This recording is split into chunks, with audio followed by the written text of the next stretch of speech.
welcome to this live interview hosted by the China Project. We changed our name and our URL. We are SubChina No More. We are now the China Project, a name that better reflects all the many things we do, from email newsletters to our website to live events and online events like this one. This online event is free, but if you're not already a subscriber, please join Access, our members program, for access to all of the content we produce every day, including a transcript of today's conversation, which will go up in a couple of days. Now, on with the show. My guest today is Niva Yau, a Hong Kong-born scholar who lives in Bishkek, Kyrgyzstan, where she is a senior researcher at the OSCE Academy. Yau's scholarship is focused on China's foreign policy, trade, and security in Central Asia and Afghanistan. We're going to be talking all about Central Asia, China, the Taliban, and much more. Welcome, Niva. Thank you, Jeremy, and thanks for everybody for joining this so early. And let me first start off by asking you to talk about OSCE. What is it exactly, and what do you do there? Right. So we are a education and research institution of the OSCE, the Organization for Security and Economic Cooperation in Europe. It's a multilateral security organization based in Vienna with roughly close to 60 member states. The idea of the OSCE is a bridge between Europe and post-Soviet countries, basically. So we provide mainly trainings to public officials in Central Asia. We have 2 master programs, and we have a small research unit of about 5-6 people. So we are based in Bishkek, Kyrgyzstan, so basically our focus is, the edge of the OSCE being, Central Asian region. So, I mean, right now it must be quite interesting times for your work. I mean, for any former Soviet state, this must have been quite an interesting year. Are the countries that you work with feeling nervous about Russia? Oh, absolutely. People, this is not just people are not just nervous from a foreign policy perspective. People are nervous for their, day to day, the arrival of Russian refugees actually driving up local prices, which already has increased because of the inflation, because of pandemic, because of the war. So everybody's lives are completely affected by it.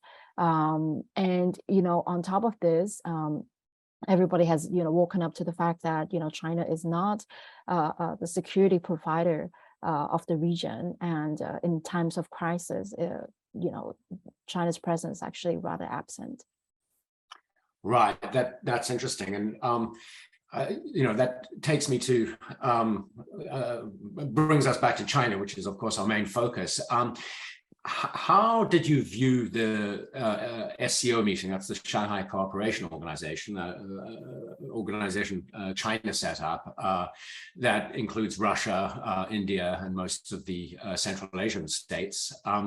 How was that meeting viewed in Kyrgyzstan and its neighbors, and Xi's meeting with Putin? Right. I mean, when the organization started in the early 2000s, it was one of, China's most effective tool in, basically solidifying the Xinjiang narrative, being that it's not about, colonialism, but is about terrorism and extremism and separatism. So the SCO has, completely solidified that in this region. But that was the early 2000s, right? But, the organization has changed a lot since then. There are new members now, which has expanded the language of the SCO from just Russian and Chinese to now English. And now with the inclusion of more Arab states, so we actually expect the influence of China in this organization actually will drastically decrease. And of course, given the war on Ukraine and also domestic conflicts between Kyrgyzstan and Tajikistan right now at the border, again, this has shown to the region that, the SCO is not effective, and actually China is not a security provider, is not even a peace mediator in the region. So it's been rather disappointing, this meeting, actually. There's a lot of signatures of old projects. There's a lot of talk about supply chains, cybersecurity, so on and so forth, but no one talked about Ukraine. It wasn't raised at all, and the progress that we saw in Afghanistan actually, didn't reflect in this SCO summit. There was nothing new, so much, of this SCO summit. In a sense, actually, Xi Jinping was forced really to go to Central Asia. He had to go because of all the regional changes and problems that have emerged in this region, particularly on the fact that Central Asian states are very pressured right now to respond to international communities and their reports on the problem in Xinjiang. And so Xi Jinping had to go to get reassurances from his Central Asian partners. And to be honest, it wasn't effective at all. We don't see, vocabularies from the Central Asian leaders actually, repeating the talking points from the Chinese side, the way that they did, say, before the pandemic, for example.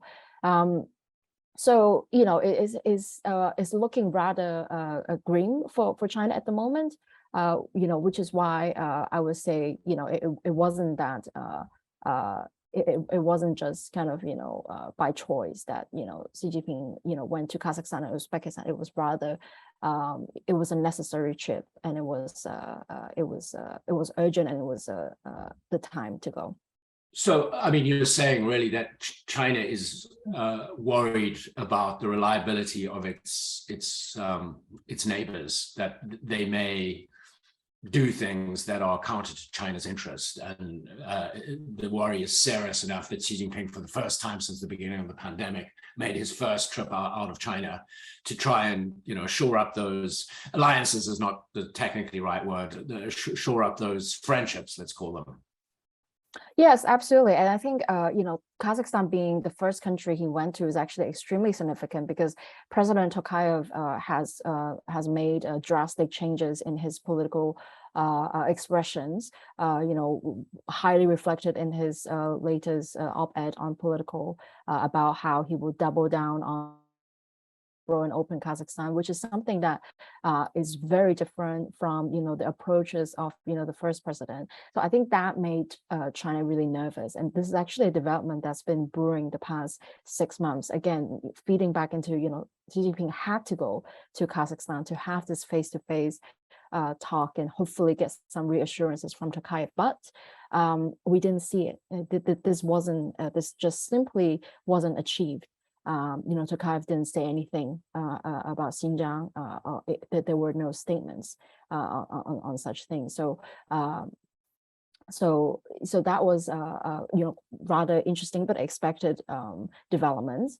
Elsewhere in other op-eds and other articles already raised the fact that Central Asian states are finding China increasingly an unreliable partner because of the global tension, and they are much more looking towards South Asian states and Arabic states for partnerships.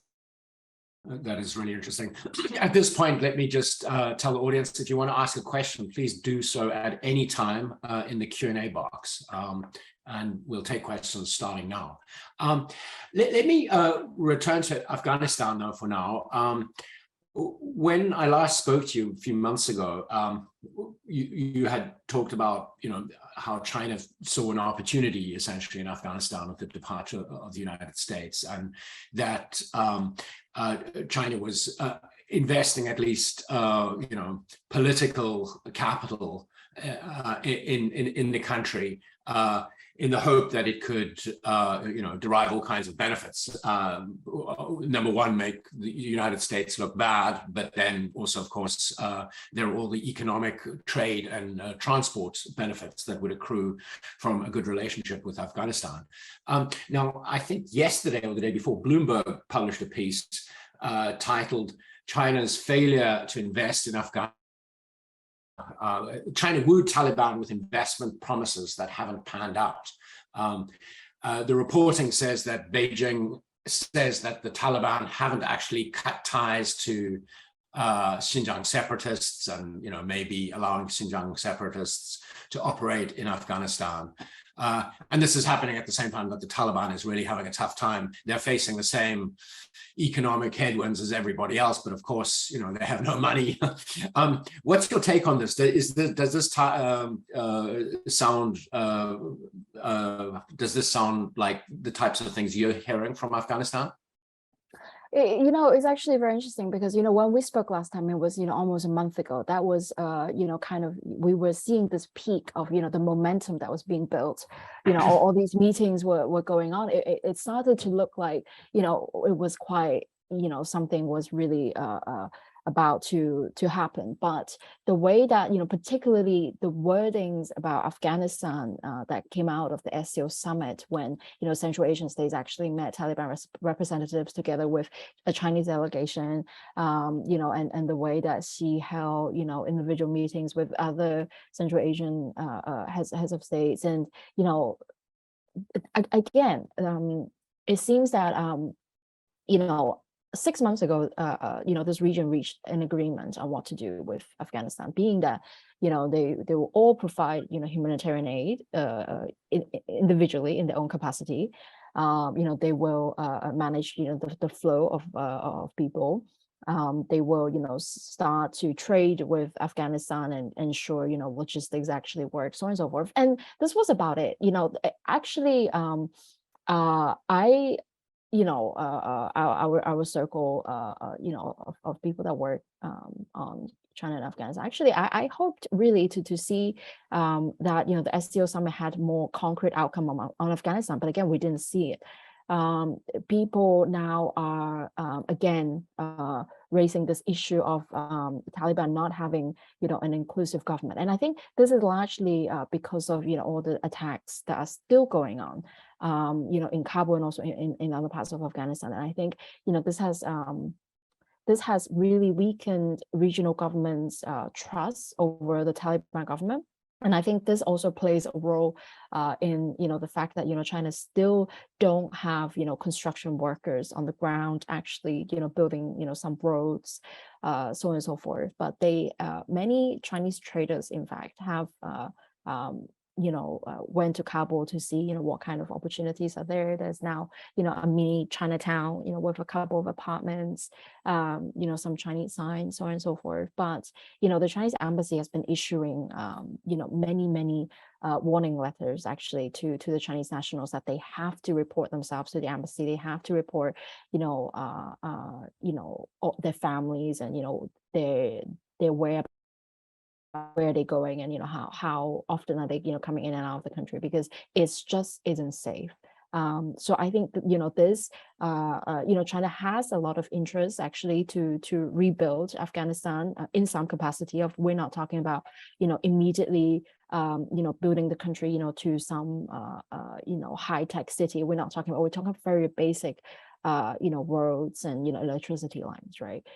China's very keen about that, but at the moment it's not so beyond kind of policy interest. It's just the fact that on the ground it isn't safe yet, and there isn't enough trust actually between the Chinese side and the Taliban government, and actually between now also Central Asian governments and the Taliban government, just because the Taliban isn't performing as much as they claim.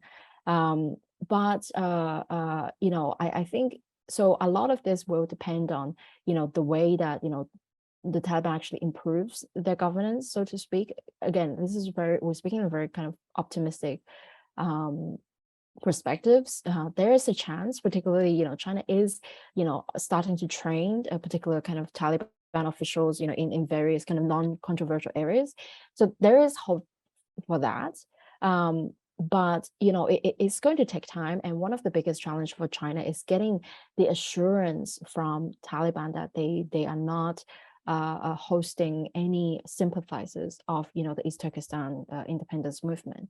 And we're not talking about people who are actual fighters. We're just talking about even very simple people, wives and children of Uyghur fighters that have gone to Afghanistan with them. These people have not been these people have not undergone the kind of education that Beijing desired over the Xinjiang narrative. So it's very undesirable for China to have such group of people still living in Afghanistan. And to be quite honest, we have a question on that actually Yeah. from JJ, who asks, have you noticed any sign that Beijing is still interested in pursuing the Uyghur remnant settled in Kabul to return them to China?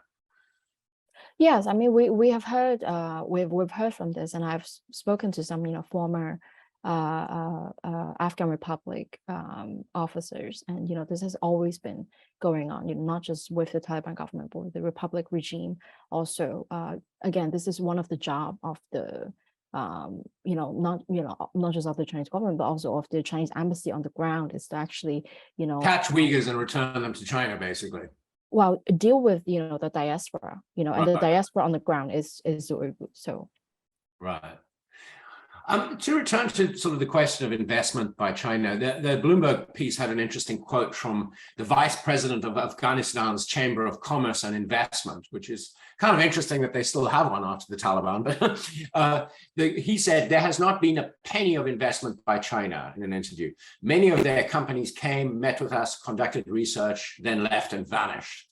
But it sort of points to, I think what I'm understanding from you is that there are two issues going on at the same time. The one is that the Chinese government is not satisfied with the Taliban's handling of Uyghurs and Xinjiang separatists. But the other is that companies themselves, investors, are just feel that it's too risky, it's not safe enough. Is that right? It's not, there are independent business people who saw opportunities in Afghanistan, but are now not convinced that they can actually safely live or operate businesses there. Yeah, I mean, so the problem of safety is not just that. The problem of safety is also so much related to political trust. If the Taliban cannot guarantee the security measures that that are needed for Chinese companies to operate, then there is just it's very difficult. So the traders that I've heard that are on the ground are just petty traders. There are weekly cargo flights between Kabul and Urumqi. So these planes are carrying pine nuts and some other kind of very basic raw material from Afghanistan. So there are traders that are involved in these sort of petty trade. There's also now this train and truck system that goes from Kashgar all the way to Uzbekistan via Kyrgyzstan, and then go from the train from Uzbekistan to the border with Afghanistan. So there are these petty trade that's going on. There's Chinese businessmen buying marble from Afghanistan, things like that, and then Afghan businessmen are importing really cheap daily necessities from China, so on and so forth. So the trade is very small, and again, the problem that there's so many problems when it comes to doing business in Afghanistan. How about the money, right? Like the safety of money. You can't put money in a bank. You have to keep cash, and so there's just too many issues, and I think this is exactly why I think the last 6 months we saw a lot of momentum. We saw a lot of meetings, from really high level Chinese companies and really high level Chinese business, head of SOEs that are meeting with all these Taliban officials, and the momentum was there. But I think once people were on the ground, they saw it's really not that easy. And I think this is why I think Beijing is having a little bit of rethink at the moment, how then to engage with Taliban if they cannot use the economic kind of incentives that they've always used. So I mean, are the Taliban just too incompetent and bound up by religious ideology for there to be any hope of them actually being able to govern? Even if you accept, that they're going to, run a country where women have no rights, and even if you're okay to do business with a country run by such a government, they can't even govern properly in any other facet of life. Is that the feeling? Yeah, I mean, it's very difficult to talk about Afghanistan as a country, particularly now with, Taliban as the so-called government, because obviously, Taliban now they run Kabul, but Afghanistan is a big country, and in many parts of Afghanistan it's still ruled, in a tribal system. The heads of villages, heads of provinces, sometimes not even heads of provinces, heads of villages. So particularly in a country that is so divided by kind of ethnicity, this is there are many things that the Taliban in Kabul cannot control. There's internal frictions. People have different ideologies about the narratives going forward. This is why it is extremely difficult, and particularly this friction, internal friction that that we know of, is partly the reason why Taliban is also being very careful when it comes to engaging with China, because there are certain groups within the Taliban that are quite sympathetic towards the Uyghur diaspora and what's going on in Xinjiang. So this is a very difficult domestic challenge for the Taliban. Let's move away from Afghanistan and into Central Asia. Can we do a little tour of Central Asia and tell me about a little bit about how different countries, either people themselves or the governments, are dealing with China? Perhaps we can start with Kyrgyzstan. Okay, yeah, that's great. Yeah, I like the idea of a tour, because actually it's really important, because it's very hard to talk about Central Asia as a region, because every single country is so dynamic. So and on the outside, we tend to just think of them almost as the stands, is something I hear quite a lot. So all right, great. Let's start with Kyrgyzstan. Yeah, so Kyrgyzstan owes China about $2 billion dollars. In an economy where its annual GDP is roughly $8 billion, so it's quite a lot of money that it has to pay back, and it's approaching the repayment dates. And unfortunately, the policy making in Kyrgyzstan, they took these loans on projects which are not revenue generating. By that I mean they took money for to build highways, to build like power plants and new electricity lines, but on none of them they are not increasing the tariffs, or even there's no, it doesn't generate any money. None of these projects that they took loans from China doesn't actually generate any money. So, and this is the problem, and this is and I think this is where the current administration is very torn, because does he there's a huge project now that's under serious consideration, is the China-Kyrgyzstan-Uzbekistan railway. Now, this railway can really change the country, but can he afford to take more loans from China to build this $2 billion railway? But it will be the first project that is actually revenue generating. We're talking about something like $500,000 a year, possibly. So, and why I'm so obsessed about loans, because this is how with China. They are caught by these loans, and it is usually what people kind of associate Kyrgyzstan's relations with China. And so let me move on then to Tajikistan. Perhaps I think naturally we can go like this. Go south, right? Yeah. So Tajikistan is holding a Chinese military base in the far southeast side of Tajikistan. This is also a piece of land that's very close to the Afghan border. So it's very strategic, and it's also in an area called Gabao that is populated by people who are Pamiri people, who are not Tajik actually, who populate kind of the western side of Tajikistan. So the way that Tajikistan is also divided by these kind of ethnic issues, the construction and the hosting of this Chinese military base in the Gabao region, in the Far East, is actually very significant for the Tajik government. To strengthen their rule and to make sure there's manned, in those areas, so on and so forth, and to be close enough to monitor the situation in Afghanistan, and also close enough to the Chinese border to ensure that one border between China and Tajikistan is actually, safe and, open, and, things are, coming in and out, cargo, so on and so forth.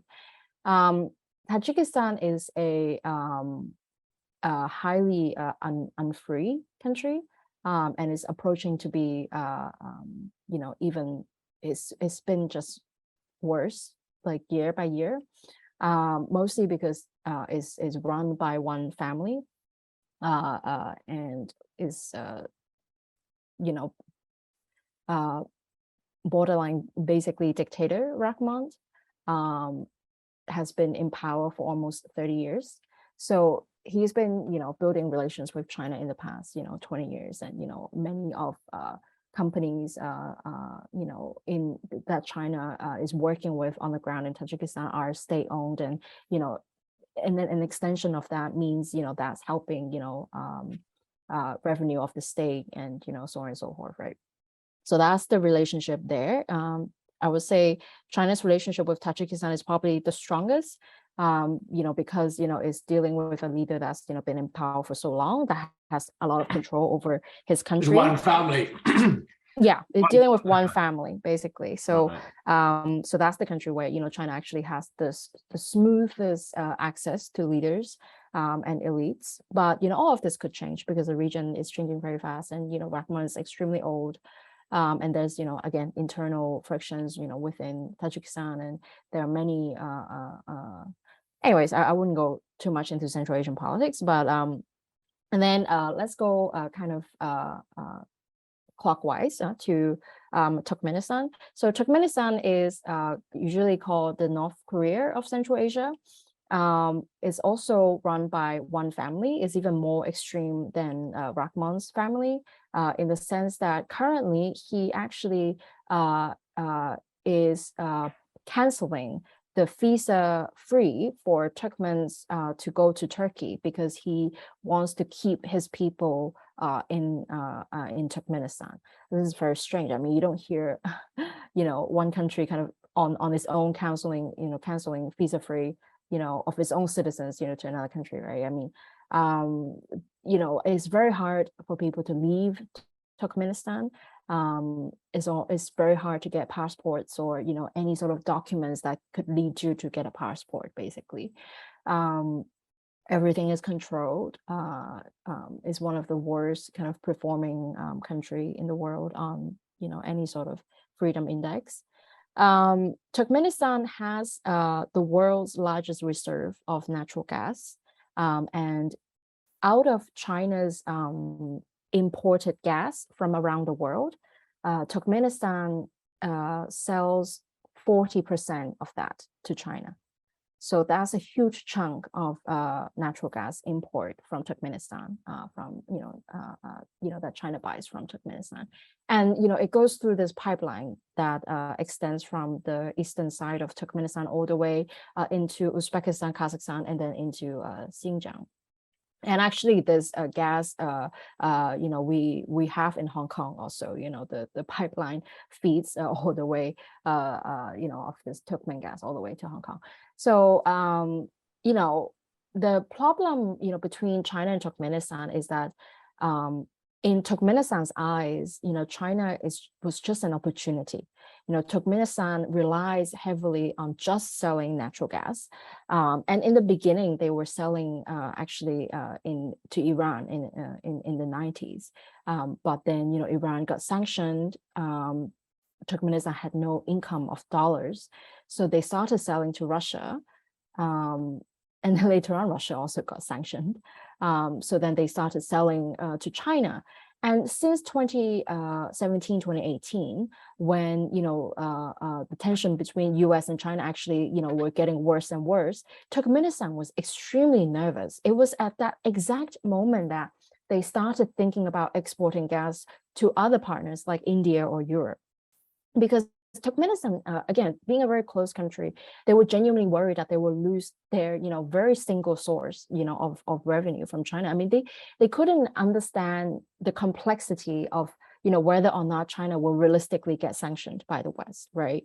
So they have to think, outside the box a little bit. And at one point in 2018, they actually doubled the price of selling gas to China, just to kind of raise this issue, from the Chinese side, whether or not selling gas to China is actually sustainable.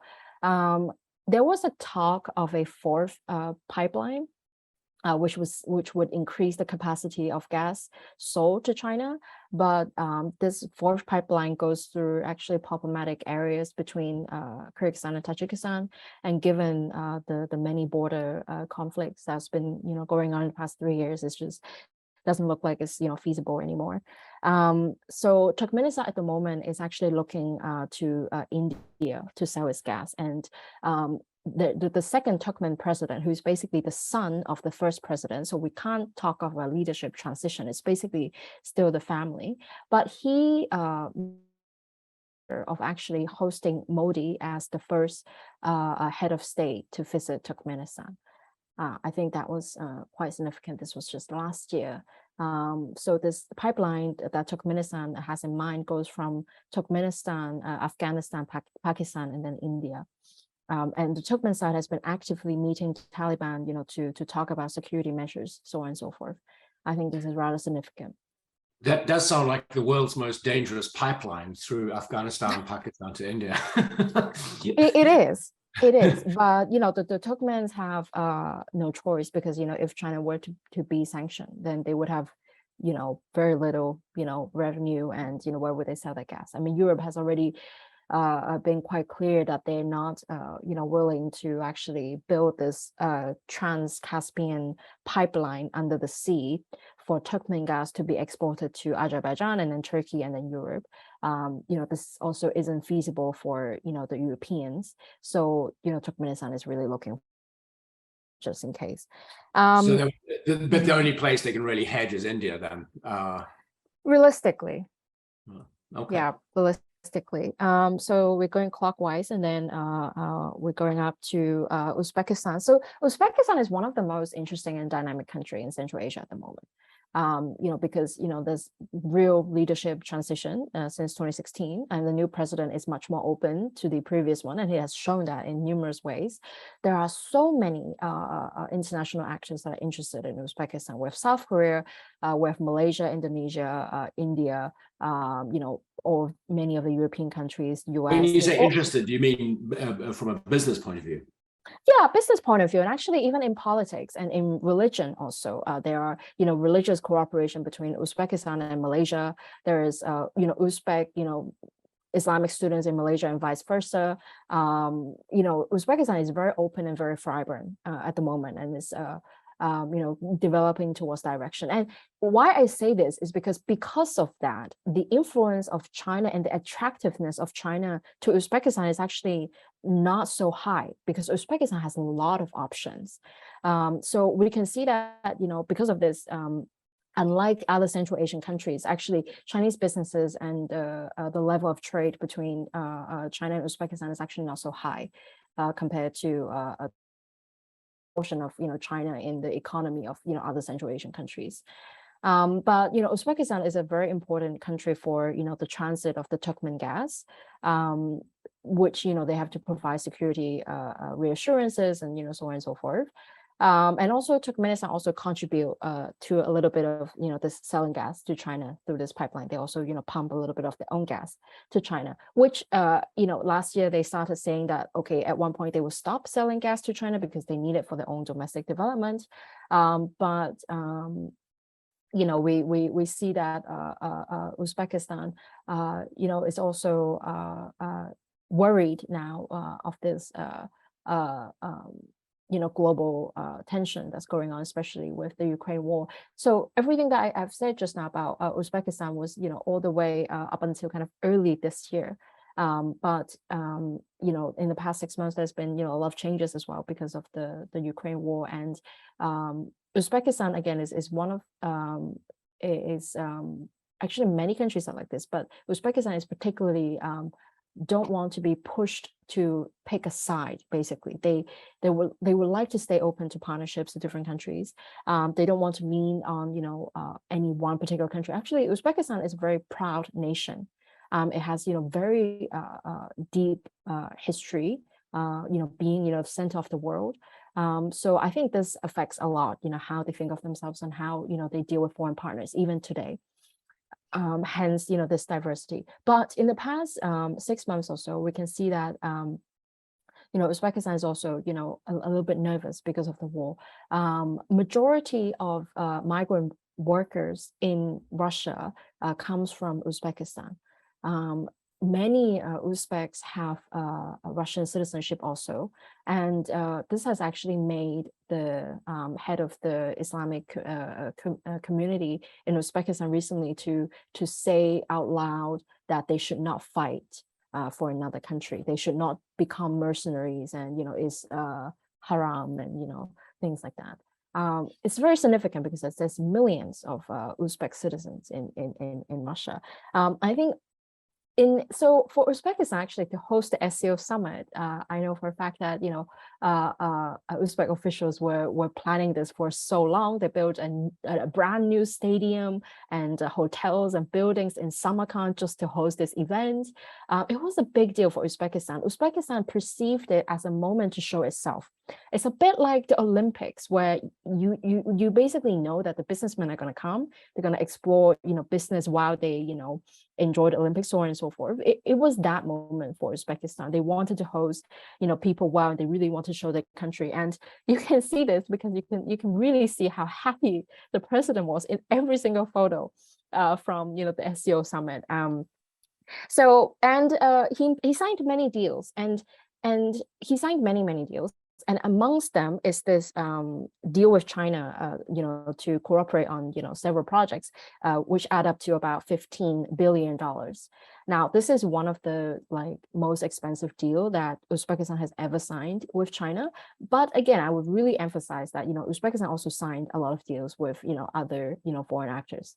The U.S. is also actually U.S. presence in Uzbekistan is actually one of the strongest in the region. So, but I would say, Uzbekistan, this deal with China is actually kind of doubling down on more cooperation with, different key actors, including China. Now, if we then go up a little bit more, we have complete the clock. the biggest country of Central Asia, the biggest Central Asian country that kind of kind of towers over other Central Asian countries, being Kazakhstan, which actually the landmass of Kazakhstan is bigger than Europe. It's a huge country. It's got the world's biggest reserves of uranium and other precious minerals.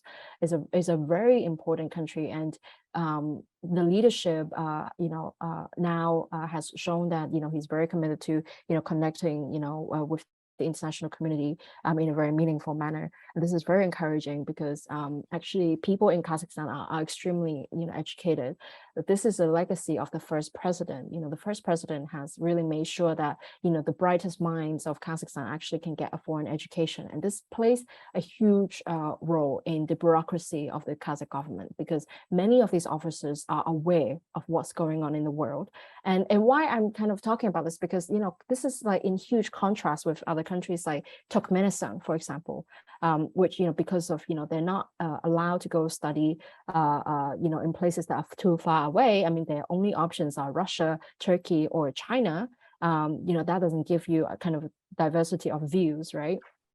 So Kazakhstan is very different in that sense. You can almost find Kazakh students in any part of the world, to be quite honest. And Kazakhstan has always had this legacy of prioritizing ethnic Kazakhs, because when Kazakhstan gained its independence in the 90s, there were a huge proportion of the population in Kazakhstan were ethnic Russians.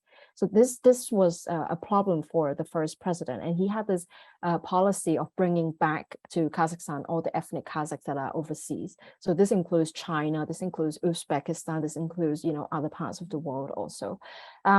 So why this is significant? Because over time we see that there are these ethnic Kazakhs from China, over time, they are forming a bigger community in Kazakhstan, actually.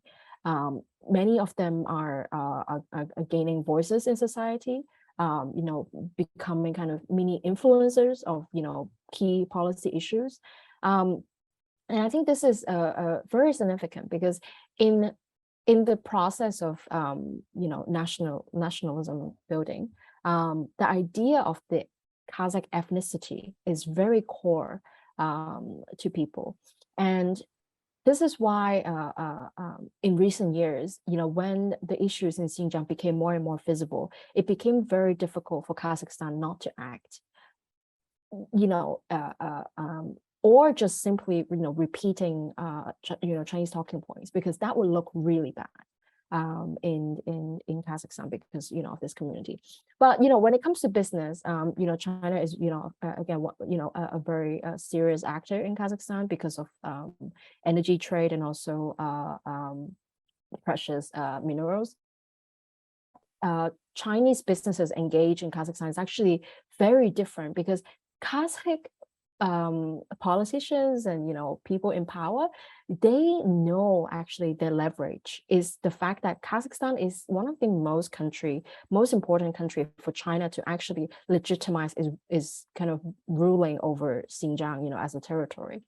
And because of that, they know how to fight their way in negotiating really good deals, with Chinese companies. So many of the Chinese companies and many of the biggest projects in Kazakhstan are actually not owned by China. They are, Chinese companies are simply a contractor. They come and they build this factory and then they operate it for, a couple of years. Meanwhile, they train the Kazakh workers and then they transfer, this entire operation to the Kazakh company.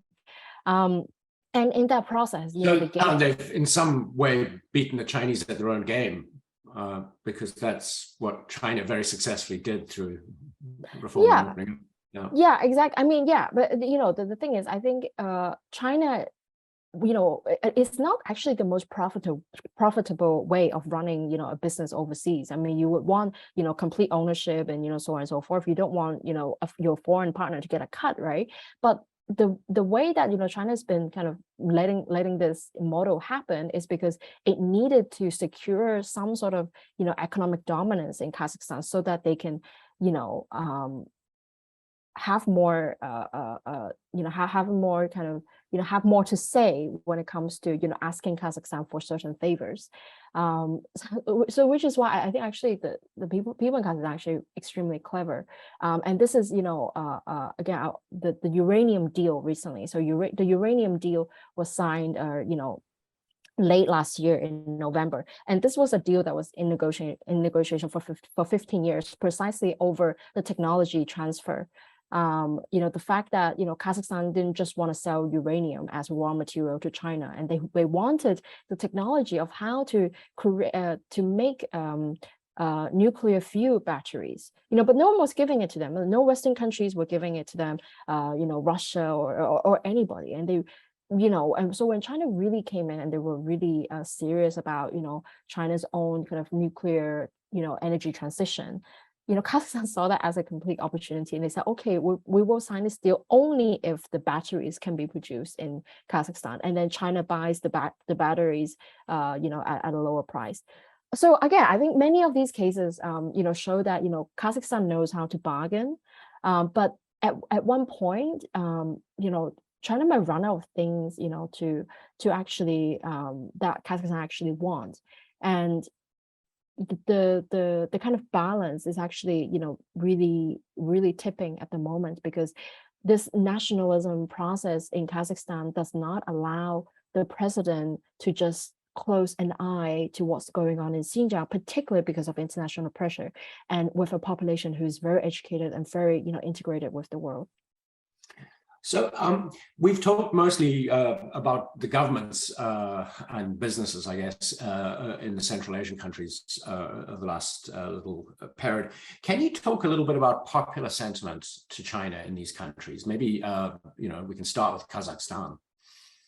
Of course. Yeah, I mean, focus largely on governments because, this region is leaning towards authoritarianism. So the views of the government matter more than the public. But I would say public sentiment in Kazakhstan on China is actually very complex, and it's divided by different populations. And actually, I would say the divide of this population is actually quite similar to other Central Asian countries. So this is kind of an urban versus rural divide, and an older and younger generation divide.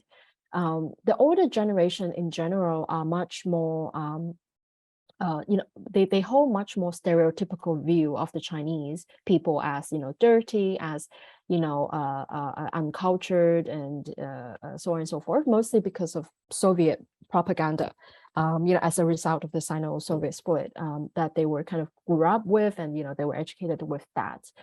And then you would hear the older generation would recite these poems about the Chinese from the Soviet days that would just describe the Chinese people as the most horrific group of people ever. This is in huge contrast with the young people today who have access to the internet, and they go on TikTok and they see China like the most high-tech country in a hotel with no staff. It's just robots, and it's almost like China for them is like the new Japan, right? So the view is actually quite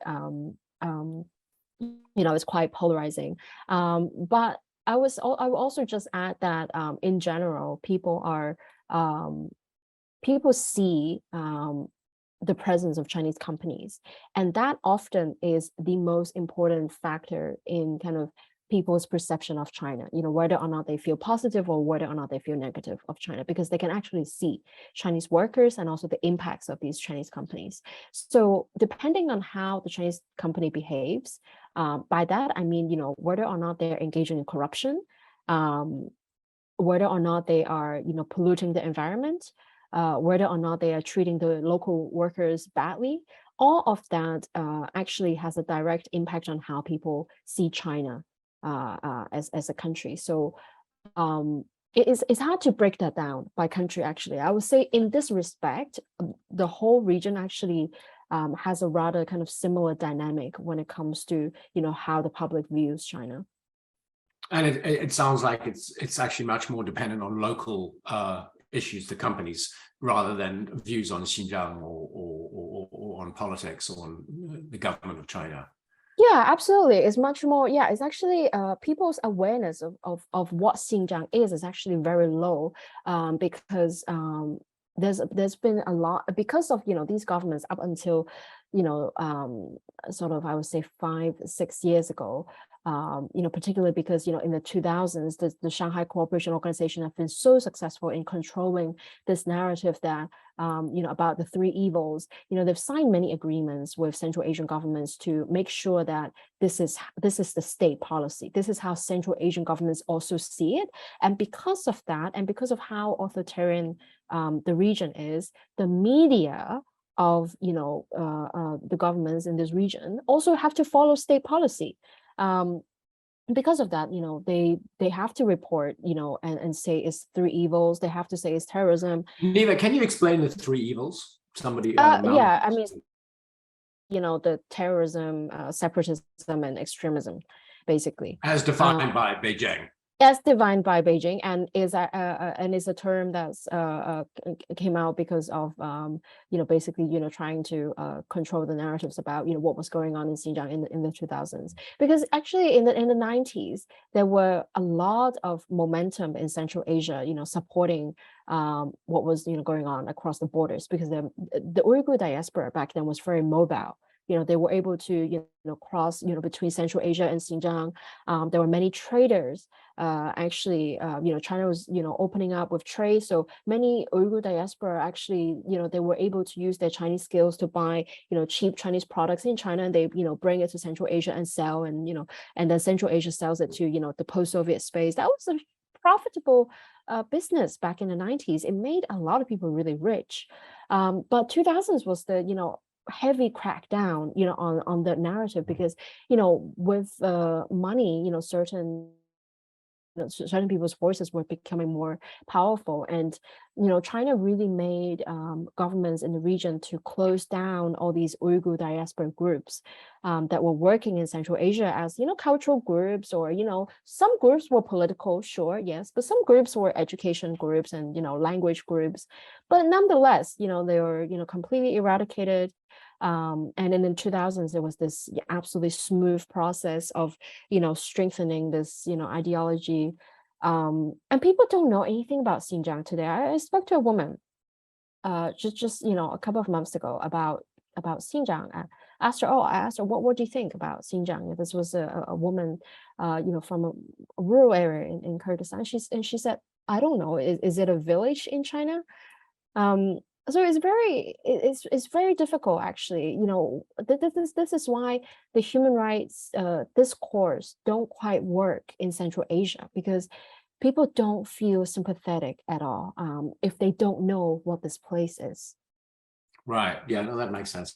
We have another question from JJ. Can you see Afghanistan becoming a full member of the SCO? What would it take for this to happen? I think, first of all, we'll have to actually have recognition of the Taliban government as, the de facto government of that, implicitly is already rather clear that it is a legitimate government, because many ambassadors, many kind of, delegations are going to Kabul and meet the Taliban. Taliban is invited, different places, but no one has really established diplomatic, relations with the Taliban yet, as the government of Afghanistan. So, that is something that again, there was rumor that it could happen in SCO, like collectively, but it didn't happen. Again, I think I would go back to, again, this political trust just isn't there. There was a lot of hope from the region of what the Taliban can finally do, but they didn't deliver. So I would again emphasize on the point that, the Taliban has to deliver, before, any of this could happen. And joining SCO is very far-fetched. Yeah. Very far-fetched. So it would only happen after a bunch of things that don't seem likely to happen. All right. Niva, I'm going to ask a more lighthearted question. If somebody was planning a trip to Central Asia to learn, but also to have fun, where would you recommend they go? Oh, I'm quite biased, and I would say if you want old historical sites, you have to go to Samarkand in Uzbekistan. This was the heart of Eurasia, of the Silk Road for, years. And Samarkand is very easy for tourists to travel. Uzbekistan itself, the train system is just marvelous. You can buy seat number, your ticket is basically a QR code. It's very easy. The trains are high-speed trains from Spain and from China, very good trains. Everything is very easy for tourists. And the most important thing, actually, I find that was quite quite a change of kind of scenery, is that the locals leave tourists alone. Like, I'm not sure. If you are a seasoned traveler, you would actually really prefer that, because you don't want, people paying attention. You want to actually feel like you're on an adventure, by yourself, right? So I will highly recommend Samarkand. Samarkand is a lovely, lovely place. Then if you're looking for kind of more nature things, and more kind of like rural Central Asian lives, like the lives that people in this region actually live, then I would highly recommend Kyrgyzstan, because Kyrgyzstan has a lot of community-based tourism that is supported by many international organizations. So it's quite easy to go and experience that. And there's a lot of traditional crafts that are still practiced in Kyrgyzstan. Like, you can easily Google this, but there was an Economist article, a touristy article, about how in Kyrgyzstan, using milk, they could make like 9 different drinks, like 9 different products out of it. Milk products, like yogurt, but like different types, and it's really really ancient kind of crafts, and it's lovely to see that people are still practicing it in their daily lives. Okay, so Kyrgyzstan for mountains and nature, Uzbekistan for Silk Road culture. Yeah. Okay. Well, Niva, I'm going to end this just a little bit before the hour. Thank you so very, very much. It's always a pleasure talking to you, and I always learn so much about a region that is sadly covered very, very badly by the international media. There's so little reporting on Central Asia. So I think the work you're doing is very, very valuable. Thank you also to all of our attendees and for the questions. And we hope to see you at another one of our events soon. And there will be a transcript of and the video of this going up on thechinaproject.com. Thank you very much, Niva. And thanks again, everybody. And see you next time. Thank you. Thank you, everybody.